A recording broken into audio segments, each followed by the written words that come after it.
podcast qui déshabille les scientifiques. Je m'appelle Élodie Chabrol et j'ai hâte de vous faire rencontrer des scientifiques et partir avec vous à la découverte de ces humains. On va bien sûr parler un peu de science, mais on va surtout beaucoup parler d'eux.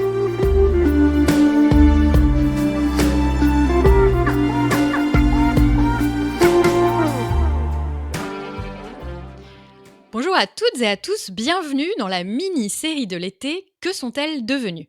Vous les avez découvertes dans les saisons 1 ou 2 et on va maintenant prendre de leurs nouvelles. Pour cet épisode, je reçois Mathilde Maillard. Bonjour Mathilde. Bonjour Élodie. Alors, toi, tu étais ma toute première femme scientifique, parce qu'on avait Sylvain pour mon premier épisode, qui était un peu mon crash test, qui avait accepté de faire le premier épisode au cas où ça se passe mal. Et toi, tu étais ma première femme scientifique de Sous la blouse, c'était en 2021. Tout à fait, comme toi, tu as été ma première pour bien dans ma thèse. Mais oui, c'était trop chouette. 2021, donc il y a 4 ans, c'est 4 ans et demi même. Oui. Ça fait longtemps, tu étais justement en thèse à l'époque. Tout à fait. Donc tu as plein de trucs à nous raconter. Déjà, qu'est-ce qui a changé depuis ? Alors, tout.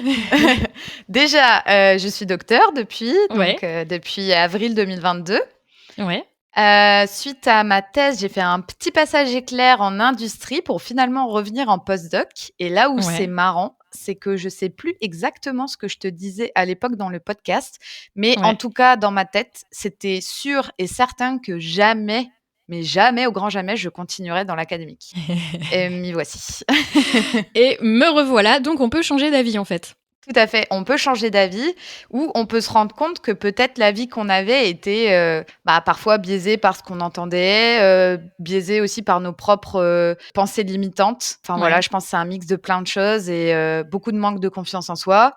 Je dis pas que de ce côté-là, ça va mieux, mais je pense que ça en fait grandement partie puisque si je suis 100% honnête, mes directeurs de thèse me disaient Mathilde, tu sais, envisage l'académique. Et moi, je pense que j'avais jamais écouté, quoi. Bah, après, c'est difficile parce que c'est vrai qu'on nous dit souvent, oui, l'industrie, c'est génial, t'es beaucoup mieux payé, t'as pas forcément à écrire des papiers, à perdre du temps, à chercher de l'argent, etc. Et comme tu connais pas, bah, en fait, c'est un peu le truc de l'herbe est plus verte ailleurs, quoi. Et c'est ce qui s'est passé avec toi ? Ouais, je pense qu'il y a ça, mais pour moi, c'était surtout, j'en serais jamais capable, quoi. Comme à l'époque, De l'académique ? je me disais jamais je ferais de thèse. Comme je l'avais raconté dans cet épisode avec toi, en fait, moi, j'ai toujours été une élève moyenne, j'avais jamais envisagé une thèse. Je me suis retrouvée en thèse. Bah, je pense que la suite dans l'académique, c'était pareil. Pour moi, c'était OK, bon, là, j'ai fait ma thèse, mais bon, ça s'arrête là et puis voilà, hein. Donc là, t'es revenue, donc t'es partie, ça s'est pas très bien passé dans l'industrie, c'est ça ? Oui, ça a été un peu compliqué. Après, j'ai eu une expérience particulière. Je sais qu'elles ne sont pas toutes représentatives, voilà. Mais quand même, j'ai pu sentir qu'il y avait certaines choses dans l'industrie qui pouvaient ne pas forcément me plaire dans ma façon de voir comment je travaille, comment je communique avec les autres, etc. Peut-être il y a des choses qui me dérangent. Après, je dis pas que jamais je retournerai en industrie, mais en tout cas aujourd'hui, c'est pas quelque chose que je voudrais. Voilà, je veux essayer de ne pas y retourner tout de suite. On verra. Et parce que tu aurais pu, après l'industrie, te dire je retourne dans une autre boîte privée à la limite. J'ai essayé, en vrai, j'ai passé énormément d'entretiens d'embauche entre mon retour dans le premier postdoc et le passage en industrie. J'ai eu des entretiens, j'ai eu des postes, j'ai eu des propositions de postes, mais je sais pas. Il manquait quelque chose, ça m'emballait pas, j'étais pas, j'avais pas envie, quoi. Donc là, t'es retournée en académie depuis quand ? Donc là, j'ai entamé mon deuxième postdoc, donc depuis octobre 2022. Donc 2 ans quelque chose, quoi. Ouais, c'est ça. En fait, j'ai fini ma Bientôt thèse 3. en avril 2022. J'ai tout de suite enchaîné et j'ai fait 6 mois, 5 mois et demi en industrie, ouais, c'est ça. Là, c'est deuxième postdoc. Qu'est-ce qui s'est passé entre les deux ? Pourquoi 2 postdocs ? Parce que le premier, c'était un contrat d'1 an et demi. J'ai fini mon contrat et en fait, ce qui est très drôle, c'est que le poste que j'ai actuellement, on m'avait déjà contacté pour ce poste alors que ça faisait 2 mois que j'avais commencé mon premier postdoc. Donc en fait, je savais déjà le cheminement. Plus ou moins, voilà. Que tu allais aller là après, quoi. Ouais. Et donc là, tu fais quoi ? Parce que est-ce que tu peux nous rappeler en une phrase ce que tu faisais en thèse et ce sur quoi tu travailles maintenant ? J'ai vu une dent passer hier sur Instagram. Donc moi, mon sujet de thèse, c'était de l'impression 3D pour des sujets en médecine. en gros. Ouais. Donc c'était comment, réussir à imprimer, en 3D, des matériaux à usage, biomédical ou pour la médecine. Et Mmh. donc actuellement, je co-supervise le développement d'une plateforme d'impression 3D à l'intérieur d'un hôpital. Donc là, D'accord. depuis le Waouh! covid, on développe des plateformes d'impression 3D, dans les hôpitaux. Il y en a, Ouais. quelques-unes en France et donc bah, moi, je fais partie de la team, de ceux qui développent à Lille. Et tu développes quoi comme type d'objet? Alors, la plupart des choses qu'on fait, c'est, ce qu'on appelle, des guides chirurgicaux. Donc Ouais, c'est-à-dire, les étudiants en médecine, on va essayer de leur imprimer, des objets sur lesquels ils vont pouvoir s'entraîner dessus, plutôt que s'entraîner sur des cadavres ou sur des animaux.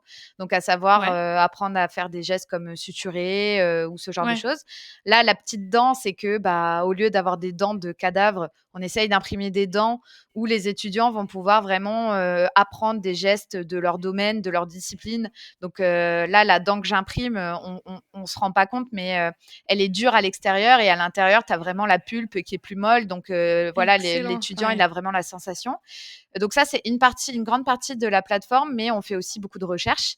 Et donc, j'ai Ouais. des imprimantes plutôt axées recherche et développement. Donc, par exemple, on fait des modèles in vitro pour, bah, encore une fois, tester des médicaments dessus plutôt que tester sur l'animal. On fait de la régénération tissulaire également. Enfin voilà, on a Ouais, donc plusieurs, casquettes.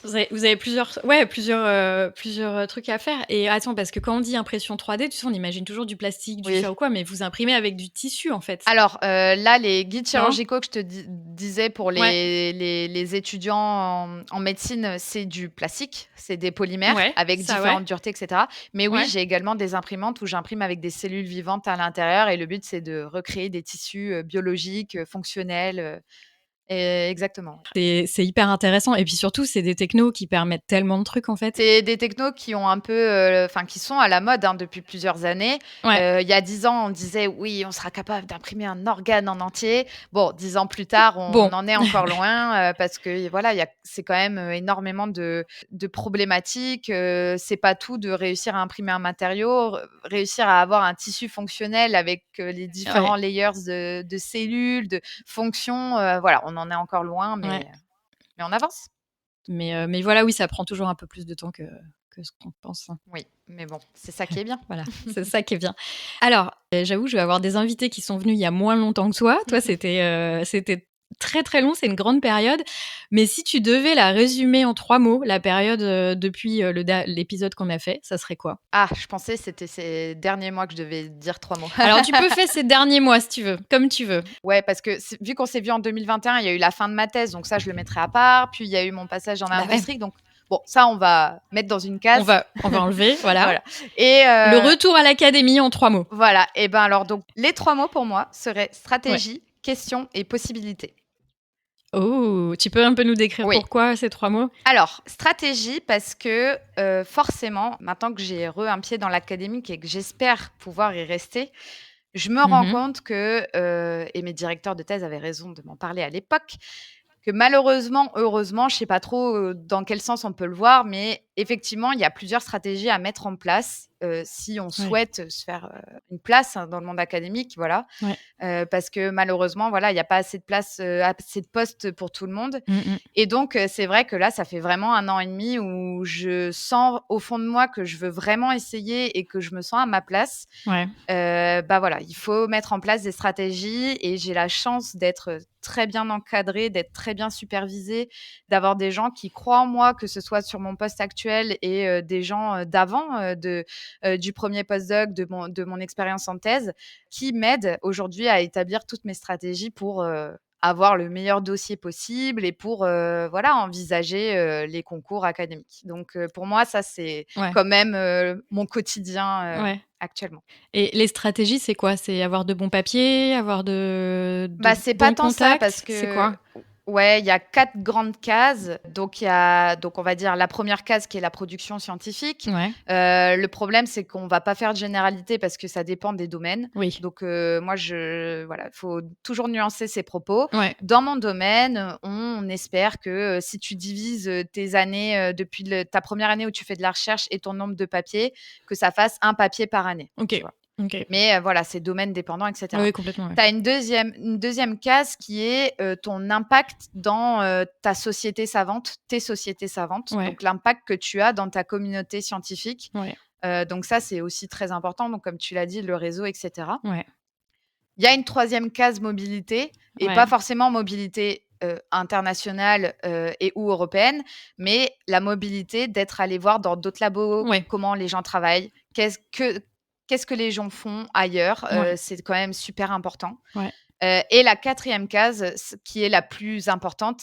c'est ton projet. ouais, Et là, ça me permet d'embrayer sur le deuxième mot qui était question, ouais, parce que là, ce qui anime également, tout mon quotidien, c'est me poser enfin, trouver la question scientifique qui me drive, les questions scientifiques sur lesquelles je veux travailler sur du long terme. ouais. Et donc ça, c'est quand même quelque chose qui occupe mes journées et que je trouve, d'un côté exaltant et d'un côté, waouh, la montagne à gravir est énorme, quoi. Et exaltant et flippant. Ouais. Mais c'est ça qui est bien. Si jamais il y avait aucun, enfin, voilà, il faut des émotions. Si jamais c'était pas un petit peu flippant, ça serait peut-être un petit peu moins excitant aussi. C'est ça. Probablement. Et la dernière, c'était possibilité? Là, bah, ouais, Possibilité parce que là, parce c'est le début, quoi. que, et en fait, tu te rends compte que tu peux aller en postdoc partout si tu veux, quoi. Enfin, Ouais, je veux dire, là, le monde entier est «ouvert à toi» entre guillemets, voilà, parce que bien évidemment, il y a des processus de sélection et cetera. Mais il y a tellement de bourses, tellement de postdocs, tellement de labos dans le monde entier ouais, et en fait, bah, comme tu le sais, je suis assez très active sur les réseaux, donc j'ai beaucoup de contacts. Je suis en relation avec beaucoup de laboratoires, un peu partout et en fait, moi, il y a des semaines, je vais te dire: «Ah OK, je vais aller faire un postdoc en Finlande». Là, au mois de novembre, j'étais en Islande. Pendant une semaine, j'avais une lubie, je voulais faire un postdoc en Islande. Enfin, en fait, genre, tu te dis que tu peux aller partout oui. et c'est un peu dur de faire des choix à ce moment-là, je trouve. Et bah, justement, il faut retourner à ton premier mot, stratégie. Oui, bah, voilà, Tout à c'est fait, vrai. c'est ça. Donc Ouais, là, on a c'est fait ça. la boucle est bouclée. Et donc, quel serait donc cette année, on va dire 2025, c'est quoi ton plus grand défi perso? Alors ça peut être perso, boulot ou perso, perso, hein? Ouais, alors, donc perso, boulot, mon plus grand défi cette année, parce qu'on est à la moitié de l'année, Ouais. ça a été d'écrire ma première grante, à mon Financement, nom. ouais, OK. Donc j'ai écrit ma première grante que j'ai soumise au mois de mars et j'attends la réponse, le 31 août. Donc ça a été un sacré défi pour Ouais, moi et en fait, de ce travail-là a découlé le fait de vraiment prendre du temps de me poser et de me ouais, dire: «C'est quoi la question scientifique à laquelle je veux répondre?» ouais. Et je trouve que, tu vois, dans le train de vie quotidien, on prend pas assez le temps de Non, prendre du recul oui, et plus on avance, plus on a des responsabilités et en fait, ce truc-là, je trouve ça super compliqué et hyper frustrant. ouais. Donc C'est un peu faut un tunnel, arriver, ou une c'est roue ça. de hamster, quoi. Ouais et je pense que vraiment des chercheurs qui arrivent à dire, bah, là, c'est 2 heures dans cette semaine où, je lis des papiers, où je me pose sur, mon projet ou enfin sur, ma question scientifique, bah, c'est quand même super, classe de réussir à faire ça et de dire: «Bah, non, j'accepte pas de réunion, j'accepte Mmh pas ci, mh. j'accepte pas ça». Enfin, C'est voilà, dur, hein? j'essaye de et donc bah, le défi côté perso pour moi cette année, ça a été de prendre soin de moi. Ouais, Parce que, donc on s'était pas vu depuis 4 ans, enfin dans ouais. l'épisode, et donc effectivement, je suis passée par des phases, très compliquées d'un point de vue perso où j'étais, complètement perdue sur ce que je voulais faire Mmh mh. et quand, tout à l'heure je disais que, bah, parfois on est persuadé que quelque chose est bon pour nous ou quelque chose n'est pas fait pour nous, bah, moi je pense que j'étais un peu dans une spirale, un peu négative par rapport à tout ça, à mon avenir pro, à mon avenir perso. Je pensais que mon avenir pro m'empêcherait de développer, ma vie personnelle et cetera. Ouais. Donc ça a pas été très rigolo sur, le côté perso ces dernières années et donc là, vraiment cette année, j'ai pris soin de moi, je me suis posée, j'ai pris soin de ma santé mentale et cetera et je trouve que j'ai fait une belle avancée sur ce côté-là, en tout cas ces 6 premiers mois, je suis fière de moi. Tu es fière de toi, donc ça, c'est une de tes victoires, du coup, cette année. Tu as réussi à prendre soin de Ouais, toi. C'est vrai que parfois, on s'oublie, hein. On est à fond, ouais. bah, justement dans cette roue de hamster et puis à un moment, on se dit: «Mais je vais pas bien», C'est quoi le truc le plus, important, là, pour te prendre soin de toi que tu as fait, cette année? Le plus important pour moi, c'est peut-être un truc, basique pour beaucoup de personnes, mais pour moi, ça l'était pas. C'est de me rendre compte que je peux très bien concilier, mes aspirations professionnelles avec, ma vie personnelle, donc à savoir, construire, quelque chose, avoir, peut-être des envies de vie de famille, ou même des projets, personnels, du type, s'installer quelque part, ne pas me dire: «Bon, bah, dans 1 an, je pars encore». Enfin, en fait, Mmh. pour moi, j'avais trop tendance à dissocier les 2 et à me dire que c'était soit l'un, soit l'autre et qu'il Ouais, pouvait pas y avoir les 2. Et je trouve que là, ces derniers mois, j'ai vraiment, il y a eu un reverse et je me suis dit: «Mais en fait, je peux très bien faire les 2 en même temps» OK. et c'est que des choix et choisir, c'est renoncer, Oui. c'est vrai, mais je peux y arriver, en fait. Oui, tu dois toujours renoncer, mais ça veut pas dire que c'est négatif, quoi. Exactement et pour moi, c'était forcément négatif Mmh. et c'était forcément au détriment de l'un ou de l'autre. Je devais choisir entre les 2 et tu vois, il m'a fallu du temps pour me dire qu'en fait, pas du tout et que Ouais. c'était qu'une question d'envie. Je pense que voilà, tu comme tu dis, tu es dans le truc, tu as des œillères, peut-être qu'on t'a fait penser, comme ça, pendant des années, Mmh dans mh. ton enfance. On t'a dit: «Bah, c'était ta carrière pro avant ta vie perso». Enfin bref, il y a plein de situations, la société aussi en tant que femme, Ouais. mais ouais, moi je trouve que cette année, je travaille beaucoup sur ce point-là qui, bah, en fait, est super important.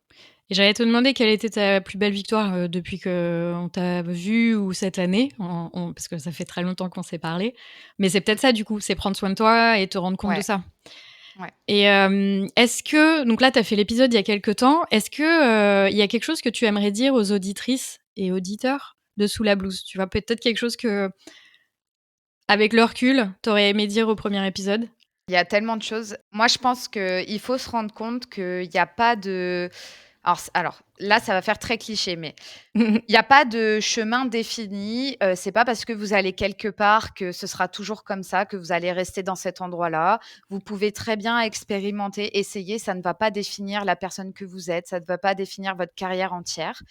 Et aussi, ne pas forcément c'est pas parce que d'autres personnes ont vécu, cette expérience, de cette façon, comme la thèse. Il y a plein Ouais. de gens qui vivent la thèse de façon très négative, Mmh mh. alors que d'autres personnes, sont hyper épanouies en thèse et en fait, moi, la chose que je voudrais dire, c'est qu'il faut toujours apporter de la nuance à son discours et je parle aussi pour moi parce que je pense que j'ai beaucoup maturé, sur ce sujet-là Ouais. et là où je pouvais avoir, peut-être des paroles un peu plus clivantes, par exemple au début de Bien dans ma thèse. Ouais. Maintenant, j'essaye toujours de nuancer parce que, des choix que des personnes ont fait ne sont pas forcément les bons pour vous et c'est pas parce qu'on vous dit: «Bah non, tu arriveras jamais à faire ça» ou, «Ça, c'est pas fait pour toi», Que c'est le cas. voilà, que c'est le cas mais je pense que c'est difficile à s'en rendre compte quand on est, comme tu dis, dans un tunnel, dans la fin de thèse ou même le début d'après-thèse qui peut être très compliqué. En fait, il faut vraiment, essayer de trouver ce qui est bon pour nous, ce qui nous fait vibrer et donc c'est pour ça que je suis désolée, ça fait très, trivial dit comme ça, mais c'est tellement important. Et même à tous les stades, c'est-à-dire que si tu prends au lycée, le lycée, on te dit: «Le bac, le bac, le bac, faut que tu choisisses un métier». Mais en fait, ce que tu dis, c'est aussi ça, faut choisir quelque chose qui te fait vibrer et parfois, faut choisir une matière, plus que choisir un métier et se dire: «J'aime C'est ça, ça. je vais aller creuser et du coup, je vais découvrir, des métiers en, découvrant la matière». Parce que c'est souvent, en fait, j'ai l'impression que quand on travaille dans un type, que ce soit, les études, que ce soit même le travail, hein, on voit, en fait, qu'une partie des choses Exactement. et du coup se dire: «Bah, j'aime ça, je vais creuser ça, je vais voir où ça me mène» et c'est assez sain, tu vois? Plutôt que se stresser à devoir choisir et planifier sa vie sur 10 ans et se dire: «Bon, bah, voilà, je vais faire ça et je vais devenir ça» et c'est bien de se dire, «Voilà, je teste, je creuse ce truc qui me fait vibrer», plutôt que de Tout à fait. choisir un truc qui le fait pas et tu as bien fait de partir, enfin, c'est bien aussi que, voilà, tu aies testé, l'industrie et que, voilà, tu aies suivi ton envie de revenir dans l'académie en te disant, peut-être que finalement c'est là ma voie. Qu'est-ce qui t'attend les prochains mois? J'ai l'impression que le financement, tu disais en, 31 août, c'est ça? Ouais, Donc on croise les bah, doigts pour toi, c'est-à-dire c'est le ça. 31 août, tu reçois un mail qui te dit, si tu vas avoir ton financement ou pas ou? C'est ça OK, et donc comme on le disait tout à l'heure pour, ces fameuses «cases à remplir» entre guillemets pour les oui, concours, celle-là, elle est importante. avoir un financement à son propre nom, c'est important Ouais. et donc si c'est négatif, bah, j'ai déjà un plan B, un plan C, un plan D là pour les prochains mois et donc voilà, l'idée ça va être, de faire notre maximum pour en tout cas tenter ces concours, donc on espère, de tenter, automne 2026 pour la première fois, ce qui Ouais. sera certainement négatif, mais au moins on aura tenté la première fois et c'est bien, quoi. voilà, on se donne des échéances. Mathilde, c'est top tout ce que tu nous as raconté. Donc on va on va croiser nos doigts très fort le 31 août. Je vais remettre de toute façon un petit peu plein de liens pour te suivre sur LinkedIn, pour suivre ta chaîne YouTube. Enfin, je vais mettre tous les liens. Je suppose que tu annonceras si tu as ton financement. Donc, Bien si sûr, on te tout suit à sur les fait. réseaux, on saura si il y a Insta aussi, on saura si tu as eu ton financement. Puis la suite des aventures. En tout cas, merci beaucoup de nous avoir raconté tout ça. Alors là, ça va être le premier épisode de cette mini-série. Ils seront pas tous aussi longs. Peut-être que les prochains seront un peu plus courts. Là, Mathilde, ça faisait quand même 4 ans Désolée. à rattraper. Ah ben non, au contraire, c'est un plaisir de parler avec toi. J'aurais pu faire un épisode de 5 heures. Mais on avait 4 ans à rattraper. Donc, en tout cas, merci d'avoir pris un petit peu de temps dans ton emploi du temps super chargé pour nous donner des nouvelles. Et voilà, on va suivre la suite en gardant nos doigts très, très croisés pour toi, pour ces financements. Et puis, en espérant que tu vas avoir une bonne année. Merci à toi et à très vite. À très vite.